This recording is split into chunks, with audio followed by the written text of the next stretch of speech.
Hello, this is my interview two for Hoaxes Cults and Cons, and the topic is microtransactions and other forms of payment through video games. And my interviewee is the one and only James Coffey.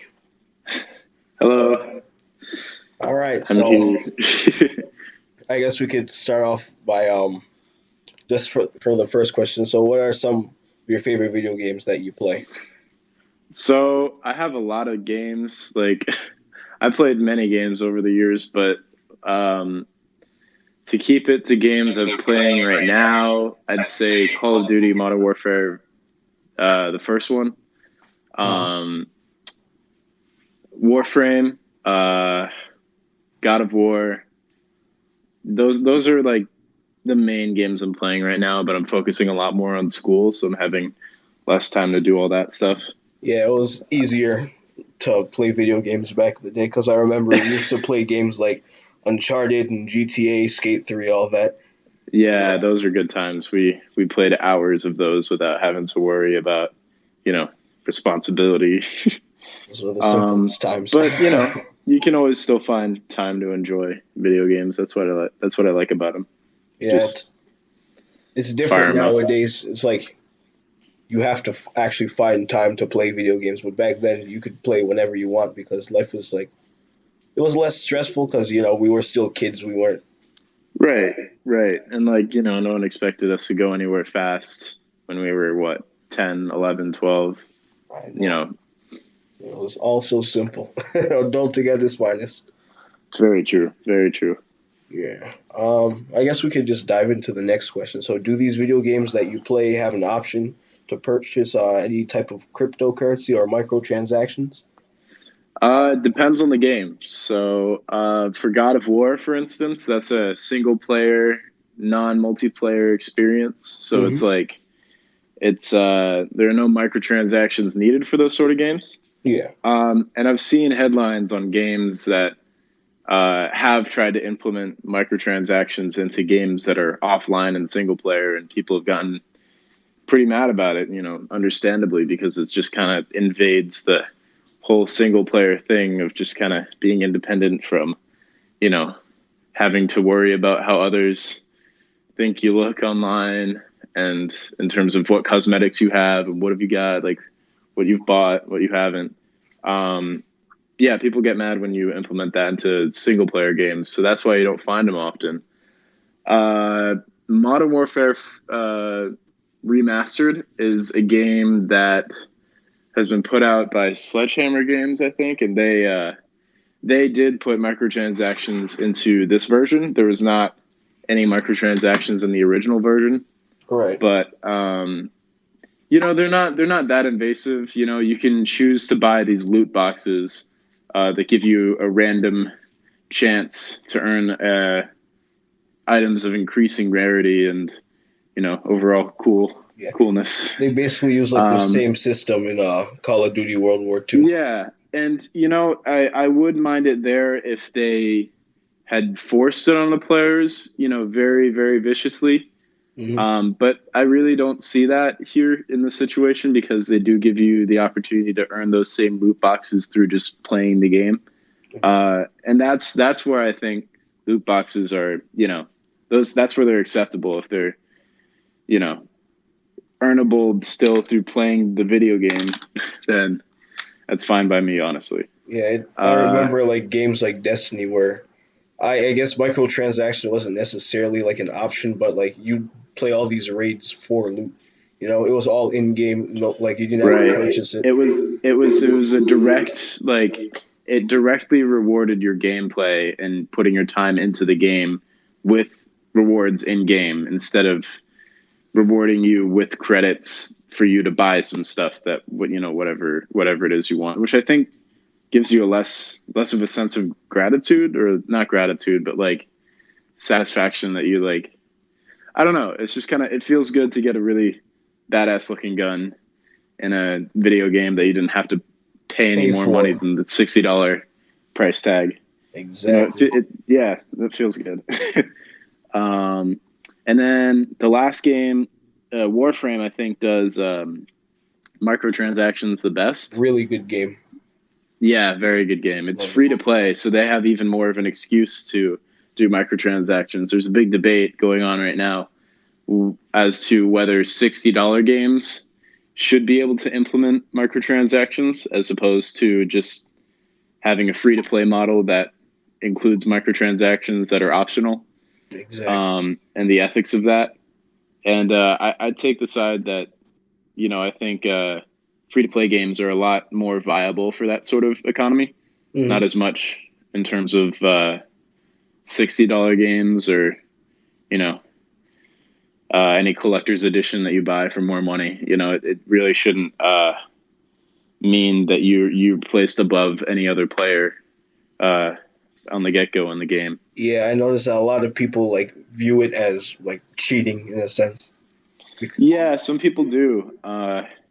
It's microtransactions have been kind of looked down upon for a while in the gaming industry, and I feel like people are getting more upset with them now, in increasing frequency. But I don't know if the game developers or the market, or I don't think that's going to change very much. Yeah. Because mainly they just brush it off as angry nerds who are just trying to save their money for more potato chips. I don't know. Potato chips and Mountain Dew, some Doritos. Mountain Dew. Yeah. So have you want to ever move to the next question? Yeah, have you ever purchased anything? Yeah, I have, but that was when I was a lot more naive. That was back in those good old days. Yeah. I remember buying FIFA points in a game called FIFA, which is a soccer game. Best sports game in the world. That's true. I mean, they're not as good as they used to be at innovating. They don't really do anything different from each iteration. But anyway, that's kind of an off-topic discussion. Yeah. But let's see. Oh, remember when I so this could be another situation where kids could be very, very vulnerable into just spending a bunch of money to get as high as their friends are in the game, because in NBA 2K, I'm guilty as charged for this. Yeah, no, I remember buying what was it? VC? V-Bucks? VC, yeah. Virtual V-Bucks currency. is Fortnite. That's another game. See, there's so many games that have all these digital currencies that they just rake in so much money from kids who want to look as cool as their friends do. And I fell victim to the same thing in NBA 2K. You, Omar, and my brother were a lot higher levels than I was in the game, and I didn't really feel like playing a lot to level up. So I went to my mom and I begged her, please, can I have a little money so I can get as high as my friends are in game level. Exactly. Yeah, and that's where I think I don't know. I think that's where microtransactions really they don't seem very ethical in that way. Yeah, it's kind of sorry. You should have to no worries. You should be able to play with your friends in game no matter what level you are. Yeah. But I think it's yeah, go on, sorry. I was just gonna say for 2K, it's kind of you can buy the VC, microtransactions, you can buy it, but at the end of the day for the game, the sole purpose is to in terms of skills, it's not overall doesn't matter. It's more of what your badges are, and that's what you can't buy. You have to actually grind your player to have. That's right. I had no idea about that. A player that's just coming in would not really have any idea how badges or VC work in comparison to each other. So yeah, I guess an example would be a build that I have currently for this 2K19. So if you were to make a pure sharpshooter, obviously his both his primary and second skill would to be shooting. So he's gonna have his 3-point maxed out and his mid range maxed out. So if you buy enough VC uh, to level him up to an 86 overall, because that's where the cap breaker is until you have to actually grind the cap breaking bar to get more attributes. So if you were to get him to an 86, um, and you have his 3 point and everything up, sure you're a higher overall, but you're still not like likely to hit every shot because you don't have your badges. Everybody starts off Right. with like their badges are like empty, and you have to. There's this little bar progression that shows you like what you what you've been improving. So if you were to step into your first 2K game, no badges, and start shooting, and you hit every shot, the catch and shoot badge, I guess, would be an example. A catch and shoot badge, it'll level up slowly, and like it'll show you how far you are away from getting it on bronze and silver and gold in Hall of Fame. Yeah. And Like the point is in all this is just that, there are a lot more things you can earn in game that people buying microtransactions might not know about, and might end up wasting their money if they just want to level up, but all of a sudden they have no badges or skills that they've earned yeah, through it kind of playing the falls game. So into like when you mentioned kids being naive before, because yeah, yeah, they're a higher overall, but like they're not gonna be good in game. And right, like exactly. it's kind of like they wasted their money for nothing if they're just gonna grind their badges. I mean, it could help them in my career, since they have their 3 point Right. all the way up, so they'll be able to hit everything, especially if they put on the easiest difficulty. But in reality, if you're trying to play things like online, like park or like run pro am or team game, then you need your badges, and that's why you should well, for me, I guess it's kind of different for me because what I'm trying to say is like you should focus on grinding your badges and not worry about your overall. But for me, I'm guilty as charged. I bought VC last year's 2K, and I even bought some VC this year. But Oh man, Omar, yeah, I'm disappointed in you, man. You guilty can't, you as. can't, you can't be naive like that anymore. You have no excuse. Listen. It's a life experience. I had to do what I had to do. Anyways, Next I question.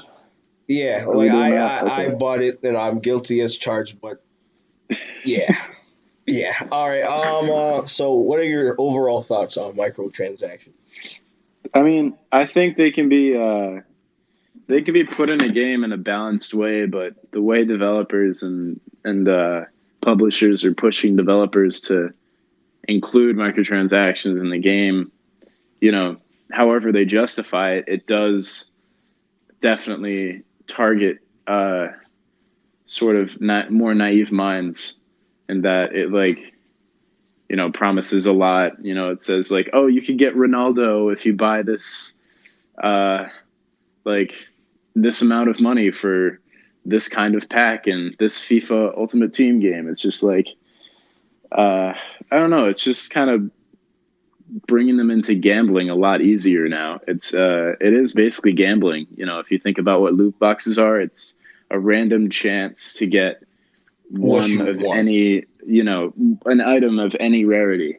And Exactly. so if it's more rare, sometimes there are games where you can sell that very rare item for actual money. So you could argue that, you're letting kids gamble by, including this mechanic in the game. It's really it's sort of a problem.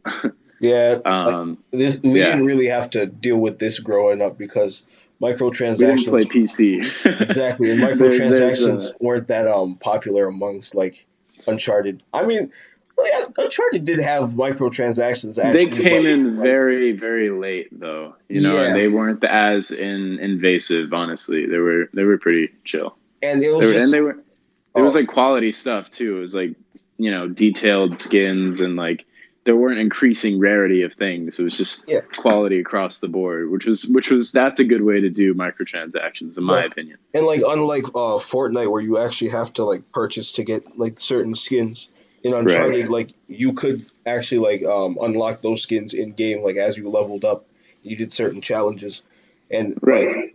so you kind of had the choice either you kind of like in 2K2 either you grind for it or you can just purchase it the easy way. Yeah, Fortnite's another example of a game that's kind of taking this philosophy and kind of twisting it in not a very good way, just because the skins they offer through the battle pass, which you pay $10, I think, for every month.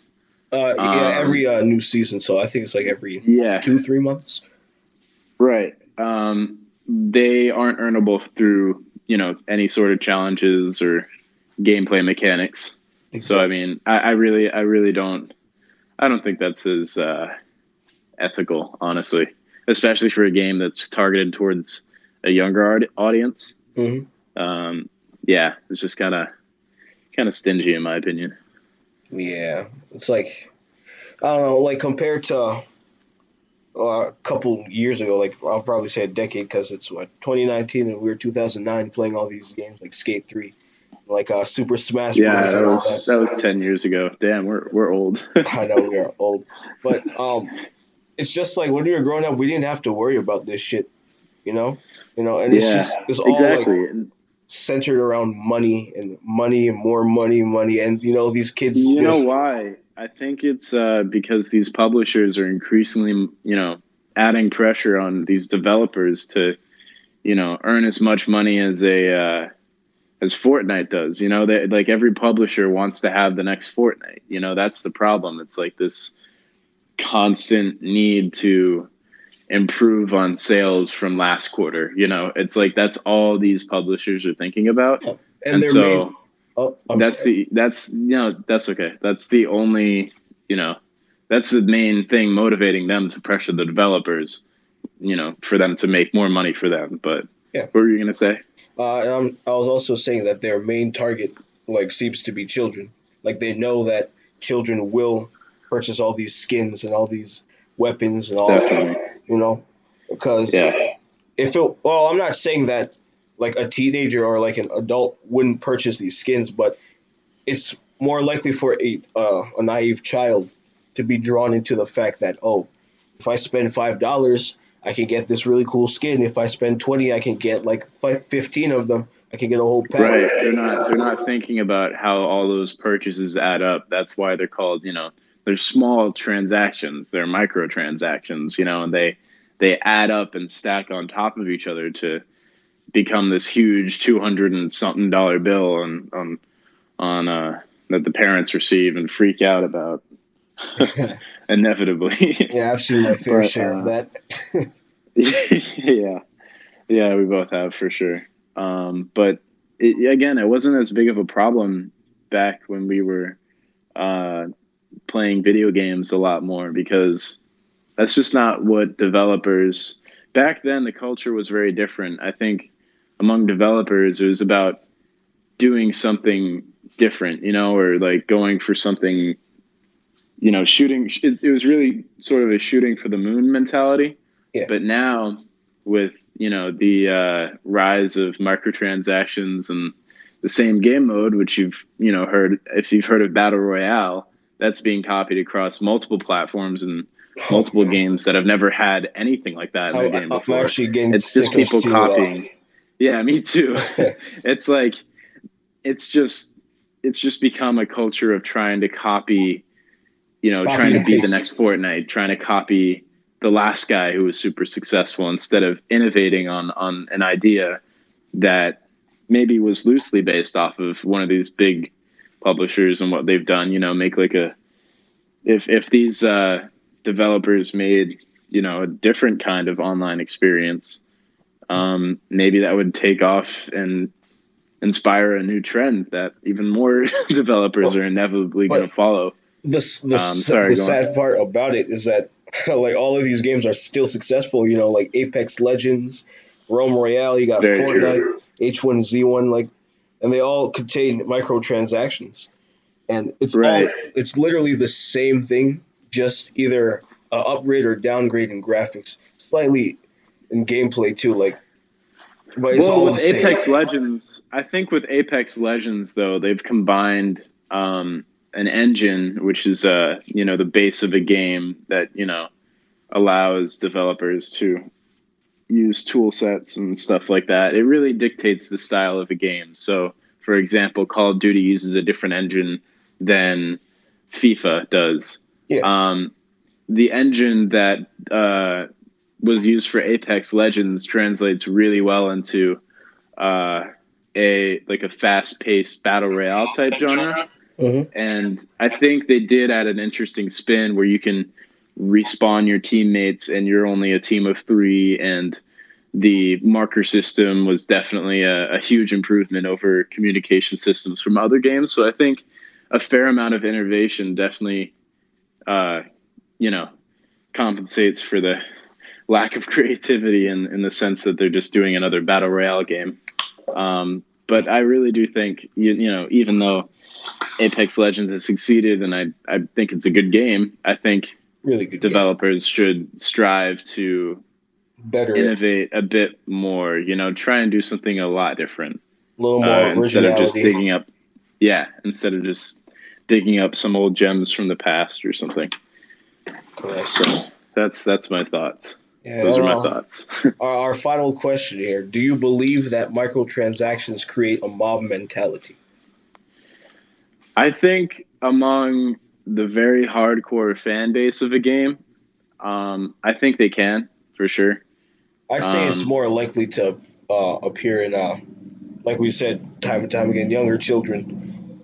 The whole mob mentality aspect. It's people who are standing up for a game they love and kind of letting their emotions get in the way of the reality that, what these companies like FIFA, or not FIFA, sorry, EA making FIFA, and not to mention Apex, is also under EA's license. But, these games do sort of have a predatory practice on these kids. I don't really find it that what's it called? Moral. That's what I was looking for. I noticed that. And plus, when these developers and these games, like, kids do follow them on social media, like Twitter and Instagram, for updates. Yeah, they're always putting. You see kids watching Fortnite YouTubers all the time now. Exactly. Yeah.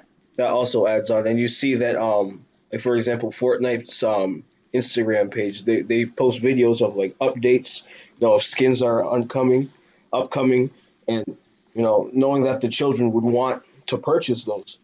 They make a full, like, action packed trailer, to make it seem more epic and more exciting and, like, more visually appealing, because I noticed that for children, it's all about the visuals. If it's something visually appealing, if something looks pretty, they'll definitely go towards it. Exactly. That's for sure. Yeah. Look at that shiny thing right there. Boom. Sucked in.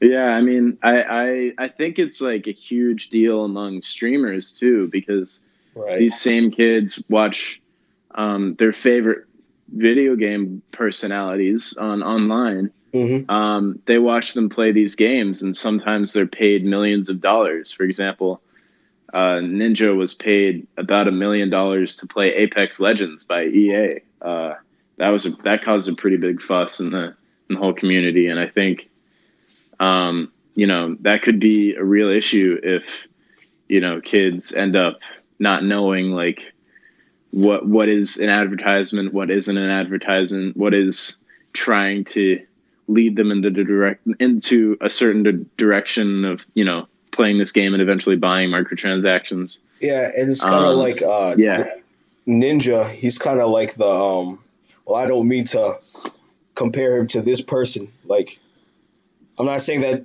Ninja is a bad person, but as an example, I'd say like Charles Manson, for example. Everybody knows about Charles. Well, people who know about Charles Manson know about his cult and the impact he had on them, and how Charles Manson was, like, viewed as a messiah, as a saint or something, and anything he said went. So, like, if he told you to do something, you do it. You don't even question it. And it's kind of like with Ninja. If Ninja was to Ninja, he's a streamer. To a lesser degree, I think so. He's a big streamer, and he's sponsored by a lot of people. And so if Ninja was to tell, I guess, his audience, "Oh, go buy this specific skin," I'm pretty sure that a big percentage of children watching will go buy that skin. Yeah, not even if he's like, telling people to buy it. If he's just using the skin, people will want to just What? buy Yeah. the skin. And for example, I think there was he used there's a Galaxy skin, For the um, Galaxy S a phone. Galaxy S Note. So Samsung had an ad campaign that promised, or gave people who bought their new phone a free Fortnite skin. That was, a Galaxy themed Fortnite skin, and Ninja played as that skin in the game, and a bunch of kids wanted to know what it was because it looked very cool, and it turned out to be a Samsung ad. So now, next thing you know, all these kids are asking their moms for Samsung phones, and it's you can definitely see what they're doing with the marketing here. It can be kind of manipulative, I think, because the kids don't really know like their priorities yet. Yeah. Like they don't know that it's not worth buying a $700-800 phone for a Fortnite skin. Mm-hmm. Uh, so I mean, it really, it's not the kids' fault either, because they do need to learn right and wrong still, and learn priorities and stuff. But I think at that point it's really the responsibility of the companies to decide whether or not their microtransaction system is ethical. Yeah, I agree. I remember when that was it was kind of like a big fiasco with the Galaxy Note S, and like all these kids, like 7-year-olds, 8-year-olds, all that asking their parents for phones just because they want a skin on Fortnite. Like that's kind of ridiculous. Because again, when we were Very, kids, we didn't have to yeah. worry about that. We just play these games for free, and like the majority of them were single player games. And there were plenty. Even the multiplayer games had plenty of customization options to make your soldier feel like your soldier. It's like your thing. Yeah, And I think they've taken that away and replaced it with like, oh well, to get this thing, to get this cool thing that you want to put on your character, you have to pay $5 for it. It's kind of sucks the fun out of everything, yeah, it if I'm does. being honest. Because you So because you literally have to pay like money for money. yep, yep. If that makes sense. No, that does. Yeah. No, it's paying money to I don't know, feel like you have a sense of earning something in the game. But buyer's remorse is definitely a factor in that. Even in microtransactions in the gaming world, I think that you definitely would regret buying a certain item in a game if it was too much money and you were just like, I don't really have any need for this. And what's even worse is that these publishers are horrible at refunds. They almost never refund these digital items, because it's not like they're giving you a product and that it doesn't work. It's not like a physical product. It's a license Yeah, to have access to this sort of content. yeah, And that's where I think it's just kind of weird. It's stingy. yeah. I don't like it. I think Fortnite actually. I'm not sure if they still have it, but I do remember that they were making a system where if you didn't want specific skins, that you could not necessarily get a refund, but they'll give you like V Bucks in exchange for trading it back. So you'll have that virtual currency with you. Right, right. So it's like a Yeah, digital refund, but for the game. So you could use, for example, if you trade in a skin, like they'll give you 300 V Bucks back, and you could just go in the store and get a new one. that's interesting. I did not know that. But it's not like they give you the money back. It's still the in-game currency that they force you to reuse, because once they have your money, you're gonna have a very hard time getting it back from these license sellers, because that's essentially what they are at this point. It's Yeah, people selling licenses for software. I wish It's they did. not product. It's not a disc. Yeah, It's I not an wish item. they did the same thing that they do for if you purchase games digitally, then I think they give you I think it's up to a week that you can It's refund. like, I think now PlayStation was it like a 3-month period, or maybe not, but I could be wrong. But I think PlayStation did ease up on their refund policy recently. So there's good signs in the industry that people are starting to notice this sort of stuff and really catch on to how unethical it all is. And I think I hope developers change. I hope publishers change and kind of see the light in terms of making people buy for every single piece of content in their game, because it just kind of sucks the fun out, honestly. So I think the gaming industry is changing in a good direction. Yeah. I just hope kids will have fun with playing games like how we used to have fun with it, without having to worry about buying everything just to have fun. And not worrying about, I had this skin. Like, whenever we saw somebody with a character that was pretty rare back in the old days, it meant that they had played the game for a very long time and that they were very good. When you saw somebody with a certain hat or skin or something, it meant watch out for that guy. You know which guys to avoid. Focus on, which ones are the John Wicks tougher to beat. Yeah, the John Wicks. That was at the beginning of Fortnite when not as many people were caught on the microtransaction. Yeah. So that's when you knew that people were very experienced. But now it's more like you can't really tell if somebody with 10 cosmetic items and they're equipped. You can't tell if they're if they've been playing for hours or days. So that's what I miss about the old sort of gaming industry. But yeah, we could always go back and replay on our PS3s. That's true, but we can't go back to the days where it's like, everybody was playing online and going through the same experience. But most of their servers are down now too, which is sad. Really? Is that for Uncharted or for which one? I'm not sure if. I think Uncharted servers are still up, but I know that I'm not sure if the Red Dead Redemption servers are still up. But if they are, then very little people still play that one. But I remember this game. I remember this game called MAG, MAG, and it was this game that was just it was basically just a 256 player, tactical shooter game. Mm-hmm. And it was really fun. They didn't have any sort of microtransactions. It was just play the game, earn guns, coordinate with teammates. It had a very, pretty robust communication system in terms of pinging stuff and putting up icons and communicating without having to use a mic. But at the same time, the community was friendly, and even with all that, all good things come to an end. So, they did shut down their servers, what is it, a year ago now? Yeah, I think it's been up roughly a year. Yeah. So that's, I think that happens with most online games nowadays. Mm-hmm.